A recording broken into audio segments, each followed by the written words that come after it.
Hoy vamos a sumergirnos en la figura de Charles G. Finney, un nombre que, la verdad, resuena con mucha fuerza en la historia religiosa de Estados Unidos. Desde luego. Un personaje, bueno, complejo. No dejó indiferente a nadie, eso seguro. Exacto. Fue un catalizador de despertares espirituales enormes, lo que llamaban avivamientos, pero al mismo tiempo recibió críticas muy duras. Un impacto tremendo, sí. Y sus ecos, pues llegan hasta hoy. Para intentar entenderlo un poco mejor, vamos a usar sus propios escritos, ¿no? Tenemos fragmentos de sus memorias y de sus conferencias sobre avivamientos. Eso es. La idea es explorar a fondo basándonos en lo que él mismo contó. La pregunta que nos hacemos es, a ver, ¿cómo alguien que llegó a decir de sí mismo que era casi tan ignorante de la religión como un pagano, Sí, sí, lo dijo así. termina siendo una fuerza tan transformadora y a la vez tan polémica? Pues esa es la gran pregunta. Intentaremos desentrañar un poco su vida, esa conversión suya tan particular que lo cambió todo Y sus métodos, claro, las famosas nuevas medidas. y su forma de entender la fe. Exacto. Su visión de la religión y la experiencia espiritual. Vale, pues para empezar, situémonos un poco. Principios del siglo XIX, Estados Unidos. ¿Qué ambiente había? Era una época de muchísima efervescencia religiosa, el llamado Segundo Gran Despertar. Había como una búsqueda espiritual muy intensa en la sociedad. Entiendo. Y lo interesante de Finney, yo creo, es que, frente a la idea más común de que los avivamientos eran cosas casi milagrosas, impredecibles, Sí, como un rayo divino que cae. justo, él tenía otra perspectiva. Pensaba que eran, bueno, el resultado de usar ciertos medios de forma adecuada. Con la bendición de Dios, por supuesto, eso siempre lo enfatizaba. O sea que no era pura magia. ¿No, no? Lo comparaba con la agricultura, fíjate. Decía, un agricultor siembra esperando cosechar, ¿no? Pues igual. No creía que promover la religión fuera algo ajeno a la causa y el efecto. Ya. Aunque, ojo, siempre insistía en la dependencia total del Espíritu Santo. No era una simple técnica humana. Interesante esa mezcla. Esa mentalidad casi de causa-efecto ya nos dice mucho de él. Vayamos a sus inicios. Decías que creció en los bosques, casi sin formación religiosa. Sí, él mismo lo cuenta así, mayormente en los bosques. Y lo de casi tan ignorante como un pagano, y mientras tanto estudiaba para ser abogado. Ahí está, abogado. Y fue justo ahí, mientras estudiaba Derecho en Adams, Nueva York, ¿no? Y asistía a la iglesia del reverendo George W. Gale. Exacto, presbiteriana. Ahí empezó todo. Empezó a leer la Biblia, al principio casi por interés profesional, para entender referencias legales. Pero la cosa se le fue de las manos, digamos. ¿Le enganchó? ¿Le enganchó? Sí. Y cuenta algo curioso en las memorias, ¿El qué? que al principio las oraciones que oía en la iglesia le irritaban. Le irritaban, ¿Por qué? pues porque le parecían... Inconsistentes. Como que la gente pedía cosas, pero no cumplía las condiciones que la propia Biblia ponía para que Dios respondiera. Ya se le notaba ahí la mente de abogado, ¿eh? Analítica a tope. Totalmente.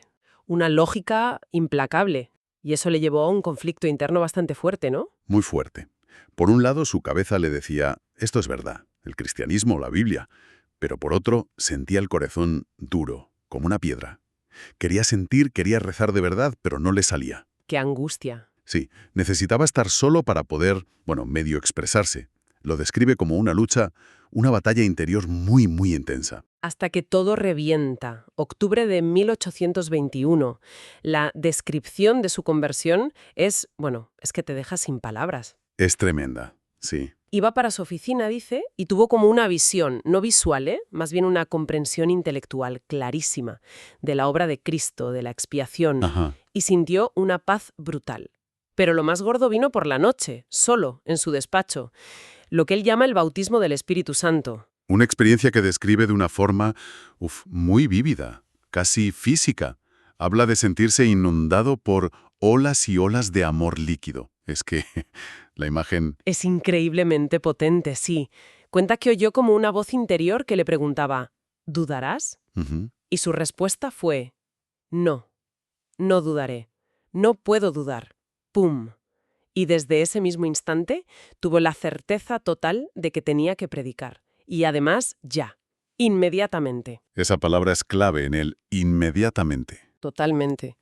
Al día siguiente va y le dice al abogado con el que trabajaba que nada, que lo dejaba, que tenía un contrato vitalicio con Jesucristo. y adiós a la abogacía. Un giro de 180 grados. Y esa urgencia, esa necesidad de responder ahora, marcó todo su ministerio. Absolutamente. Y su estilo de predicar, claro, era distinto. Nada que ver con lo habitual. Olvídate de sermones leídos, solemnes. No, no. Él era directo, usaba un lenguaje, pues, de la calle, coloquial. Apelaba a la lógica. Ahí se notaba el abogado. Claro. Y buscaba la decisión personal, tocar la conciencia. Hay gente que le decía, usted no predica, usted habla con la gente. O usted solo explica. Él mismo lo admitía, ¿no? Que nunca había predicado en el sentido tradicional. Exacto. Y esa forma de comunicar tan directa la combinó con unas prácticas que, bueno, que levantaron ampollas. Las famosas nuevas medidas. Ahí queríamos llegar. El punto caliente. Porque popularizó métodos que hoy quizás nos suenan, pero en su día, Eran rompedores y muy criticados. como las reuniones prolongadas, ¿no? Encuentros que duraban días o semanas. Sí. O el famoso banco de los ansiosos, el anxious seat. Un sitio delante para los que sentían que tenían que tomar una decisión espiritual.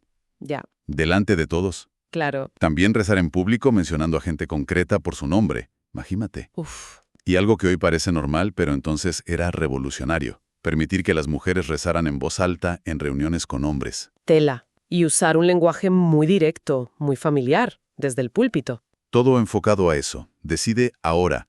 No te quedes esperando el tiempo de Dios, como se solía decir. Acción. Pero estos métodos no eran ocurrencias sin más, ¿verdad? Tenían una base teológica detrás. Fundamental entender eso. Estaban ligados a su teología, que como decías, chocaba de frente con el calvinismo más estricto, la vieja escuela, que era lo que dominaba en su entorno presbiteriano inicial. A ver, explícanos un poco esas diferencias teológicas porque ahí está el meollo de muchas polémicas. Vale, un punto clave, la expiación.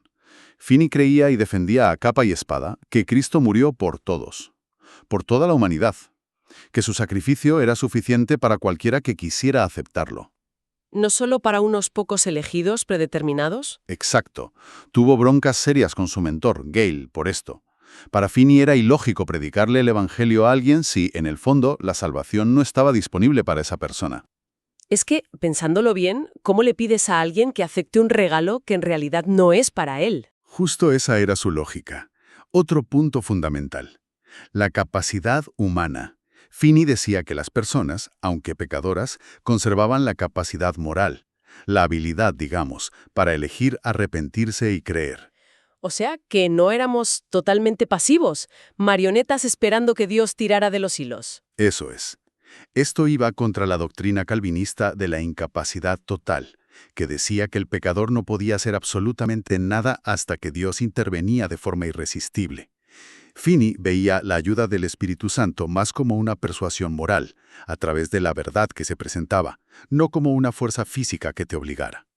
Entonces, ¿la conversión? ¿La regeneración? No era como si te cambiaran una pieza del motor desde fuera. No. Para él era un cambio voluntario del corazón, entendiendo corazón como la voluntad, las decisiones morales.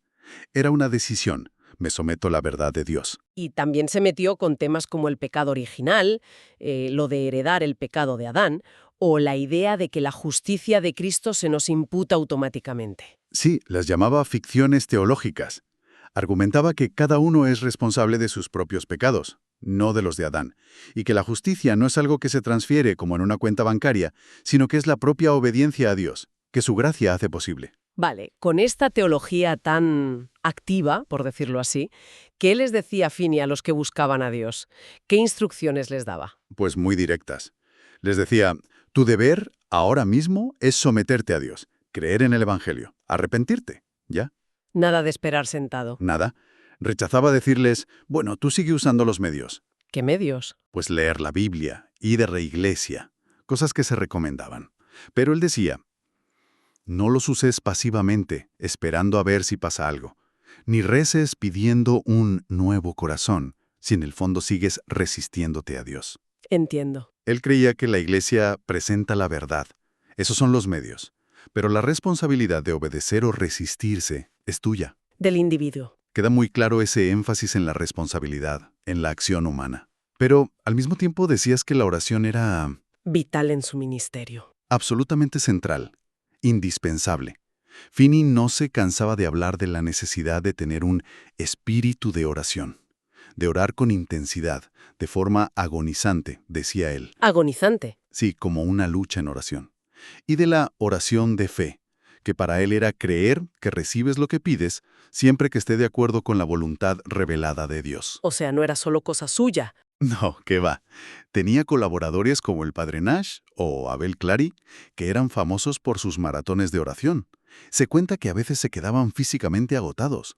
Estaban convencidísimos de que sin esa oración potente, ferviente, el Espíritu Santo no actuaría con poder. Vaya combinación. Predicación directa, métodos rompedores, teología de la decisión y oración intensa. ¿Y los resultados? Parece que fueron espectaculares. Las memorias están llenas de historias, ¿no? Llenísimas. Y son relatos muy gráficos. Te das cuenta del impacto brutal que tuvo en comunidades enteras. Cuenta alguna, por ejemplo. Pues mira, en Evans Mills narra la conversión de un tipo muy influyente, deísta, que era dueño del hotel. El hombre se resistía, pero acabó tan tocado que su bar se convirtió en sitio de oración habitual. Un bar. Increíble. Y describe a toda la comunidad como bajo una fuerte convicción espiritual. O en Rome, cuenta que había tantas conversiones que cada noche tenía que pedir a los nuevos creyentes que pasaran al frente. Madre mía. Allí pasó también lo de los 3 tipos que se burlaron del avivamiento y murieron de repente poco después, algo que según Finney dejó a la ciudad temblando, con un temor reverencial. Uf, qué fuerte. Y también la conversión del señor H., un escéptico que acabó diciendo que no encontraba explicación humana a lo que veía, que tenía que ser Dios. El avivamiento de Rochester, en 1830, creo que fue especialmente sonado, ¿no? Sí, ese fue enorme. Marcó a toda la ciudad. Abogados, gente importante. Cuenta el caso de un matrimonio muy en contra. Ella llegó a decir que prefería irse al infierno con su marido si él iba. Y acabaron convirtiéndose los dos juntos en una reunión. ¡Qué historias! Y no podemos olvidar lo de Útica, la conversión de Theodore D. Weld, un estudiante brillante, un líder nato. Fue a las reuniones para reírse de Finney, para desmontarlo todo. ¿Y qué pasó? Pues que Finney predicó sobre un texto que decía «un pecador destruye mucho bien», y Weld sintió que le apuntaba directamente a él. Acabó hecho polvo, se convirtió. Y fíjate, luego fue una figura clave en el movimiento contra la esclavitud. Impresionante. O sea que su impacto llegaba incluso a sitios con teología más tradicional. Sí. En Filadelfia, en Reading, también hubo avivamientos potentes. Hay una historia tremenda en Reading de un marido maltratador que amenazó a su mujer con un cuchillo para que no fuera a las reuniones. ¡Qué horror! Y acabó él mismo teniendo una conversión radical. Son historias que muestran la intensidad de la experiencia. Pero claro, tanta intensidad y esos métodos, pues también generaron una oposición muy fuerte. Normal. No debió ser un camino de rosas. ¿Quiénes le criticaban más? Pues venía de varios frentes. Por un lado, las nuevas medidas. Las tachaban de desordenadas, de puro emocionalismo, de manipulación. ¿Y lo del lenguaje llano? También. Le acusaban de rebajar la dignidad del púlpito, de vulgarizarlo. Y luego estaba eso de los distritos quemados, ¿no? Exacto, los Burned Over Districts. Eran zonas que ya habían tenido oleadas de avivamientos antes, a veces con excesos o que no duraron mucho. Y la gente estaba ya quemada, escéptica. Eso es. Y Finney se topó con esa resistencia en algunos sitios. Y por supuesto, estaba la oposición teológica directa, gente importante. ¿Cómo quién? Pues Asahel Nettleton, por ejemplo, otro evangelista conocido, pero mucho más tradicional. Y sobre todo, Lyman Beecher, un pastor y teólogo muy influyente y respetado. Y hubo conflicto abierto, ¿no? Un presbiteriana de Guaneida, que atacaba directamente los métodos y los resultados de los avivamientos de Finney. El momento cumbre de esa tensión fue la Convención de New Lebanon, en 1827. Justo. Se organizó para eso, para intentar calmar las aguas entre los seguidores de Finney y los críticos como Beecher y Nettleton. Finney cuenta en sus memorias que él sintió que al final, después de escuchar los testimonios directos, ¿Qué sintió? pues que la mayoría de los que estaban allí, quitando a Beecher y Nettleton, claro, no apoyaron las acusaciones más graves de desorden o fanatismo. Aunque las diferencias teológicas, esas sí, siguieron ahí.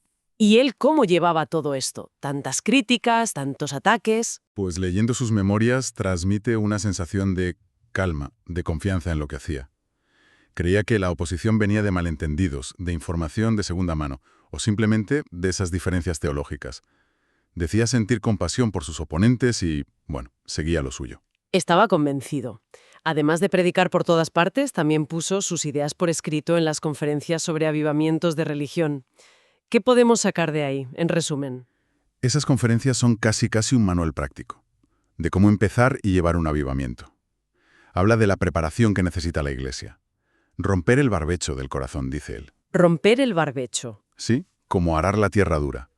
Implica autoexaminarse, confesar pecados y, sobre todo, orar juntos, con fervor, con insistencia. Y para tratar a la gente que sentía esa inquietud, los ansiosos, ¿qué decía? Ahí era muy tajante. Advertía mucho contra los falsos consuelos. Por ejemplo. Pues decirles, tranquilo, espera el tiempo de Dios, o tú no puedes hacer nada, o compadecerles sin señalar su responsabilidad. Nada de eso. La instrucción tenía que ser directa. Arrepiéntete ahora, cree ahora, sométete a Dios ahora. Ya, directo al grano. ¿Y para los que acababan de convertirse? Instrucciones muy prácticas también. Tenían que ponerse las pilas enseguida, ser activos. Les hablaba de la necesidad de negarse a sí mismos cada día, de la santificación como una obediencia continua, en todo, en los negocios, en la vida diaria. O sea, la fe metida en todo. Exacto. Insistía en que la santidad no era solo para los pastores, era para todos. Y un consejo curioso. No les digas, no siempre te sentirás así de emocionado, Ah, ¿no? ¿Por qué? para no darles excusa para relajarse espiritualmente. Había que seguir esforzándose. Interesante, y su lenado no se quedó solo en los avivamientos y los libros, ¿verdad? El Oberlin College. Importantísimo. Tuvo un papel clave en fundar y desarrollar Oberlin, en Ohio. Que fue una institución pionera en muchas cosas para la época. Muchísimo. De las primerísimas en Estados Unidos en admitir mujeres y afroamericanos en igualdad de condiciones. Una pasada para la época. Y Finney fue profesor de teología allí un montón de años. Formó a muchísima gente. Pastores, misioneros, activistas. Y su influencia llegó lejos. Sí, cruzó el charco. Hizo varias campañas de avivamiento en Inglaterra que tuvieron mucho impacto también. Si tuvieras que resumir su legado, ¿qué dirías? ¿Cuál fue su gran aportación o su gran marca? Pues yo diría que Finney, en gran medida, redefinió el evangelismo moderno. Creó un modelo de evangelización masiva, muy enfocado en la experiencia personal, en la decisión individual, y eso ha marcado muchísimo al protestantismo, sobre todo al evangélico. Ajá. Sus técnicas, su teología, ese énfasis tan fuerte en la responsabilidad humana, fue un giro importante respecto al calvinismo más determinista que había antes. Sigue siendo una figura que genera debate, claro, pero su huella histórica es innegable. Queda claro, sí. Charles Finney, un hombre de convicciones de hierro cuya propia experiencia espiritual tan potente le llevó a un ministerio increíblemente eficaz, pero también polarizador. Un innovador, sin duda, que buscó adaptar los métodos para llegar a la gente de su tiempo. Sí, convencido de que la fe exigía una respuesta activa, decidida. Nos deja pensando, ¿eh? Desde luego. Ese enfoque en la agencia humana, en las medidas para provocar una respuesta, nos obliga a darle una vuelta a esa relación entre la iniciativa de Dios y la respuesta nuestra en la vida espiritual. Y ahí queda una reflexión interesante, ¿no? Para quien nos escucha. Algo que surge al ver la vida y obra de Finney. Cómo se equilibra esa búsqueda de una experiencia religiosa personal, sentida, a veces muy emocional, Sí. con el respeto a las doctrinas, a las tradiciones de la Iglesia. ¿Qué papel juegan la emoción y la razón en la fe, en la conversión? Son preguntas que de una forma u otra yo creo que siguen muy vivas hoy. Totalmente de acuerdo. Son preguntas de fondo que siguen ahí.